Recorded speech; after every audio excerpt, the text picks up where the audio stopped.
তারা হত্যা করেছে, সেখানে রক্তের বন্যা হয়ে গেছে। কাউর মা, কাউর সন্তান, কাউর তারা একাকি হয়ে গেছে। কিন্তু আমরা দেখলাম আসলে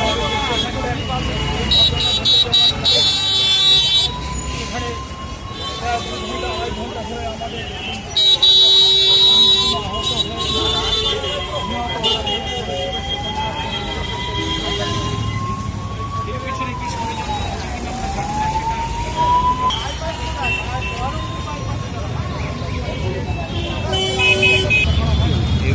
শিক্ষার পাশাপাশি আমরা দেখলাম যে আমাদের এখানকার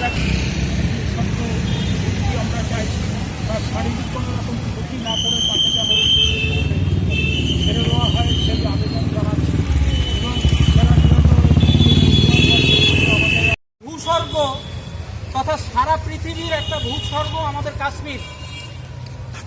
কাশ্মীরের পহেলগাঁওতে যে বর্বরোচিত নৃশংস জঙ্গি হামলা হয়েছে তার বিরুদ্ধে সোচ্চার বারাসাত প্রেস ক্লাব। আজ বারাসাত প্রেস ক্লাবের পক্ষ থেকে এই বর্বরোচিত নৃশংস হত্যাকাণ্ডের বিরুদ্ধে পথে নামল বারাসাত প্রেস ক্লাব।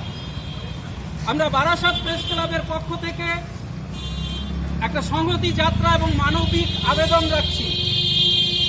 আমাদের মধ্যে উপস্থিত রয়েছেন বারাসাত প্রেস ক্লাবের মাননীয় সভাপতি ধৃতরাষ্ট্র দত্ত মহাশয়, উপস্থিত রয়েছেন সেক্রেটারি প্রদীপ্ত ভট্টাচার্য মহাশয় সহ অন্যান্যরা।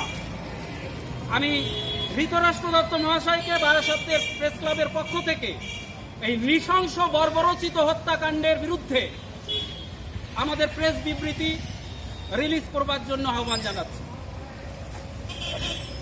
থেকে যে মহতী উদ্যোগ গ্রহণ করা হয়েছে, যে মৌন মিছিল।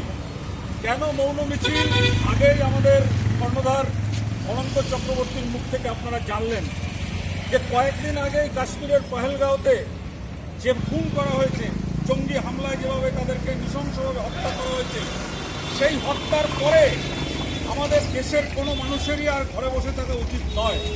কারণ আজকে প্রশ্ন উঠেছে আমাদের সার্বভৌমত্ব নিয়ে, আমাদের দেশের একতা নিয়ে, আমাদের দেশের ঐক্য নিয়ে। সেখানটা দাঁড়িয়ে বারাসাত প্রেস ক্লাব উত্তর 24 পরগনা জেলার সর্ববৃহৎ সাংবাদিকদের সংগঠন বারাসাত প্রেস ক্লাব আজকের এই দিনটাকে বেছে নিয়েছে যে যারা মারা গিয়েছেন, যাদেরকে মারা হয়েছে নৃশংসভাবে, তাদের সেই মৃত্যুর প্রতিবাদে আজকে আমাদের মৌন মিছিল এবং তাদের আত্মার শান্তি কামনার্থে আজকে আমাদের এই মৌন মিছিল। এটা হচ্ছে প্রতীকী একটা মৌন মিছিল। আমাদের যে কজন আমাদের নিজেদের সদস্যরা রয়েছে তাদেরকে নিয়ে আজকে আমাদের এই মিছিল। এরপরে আমাদের দেশের যে অবস্থা চলছে সেই অবস্থার পরিবর্তন না হলে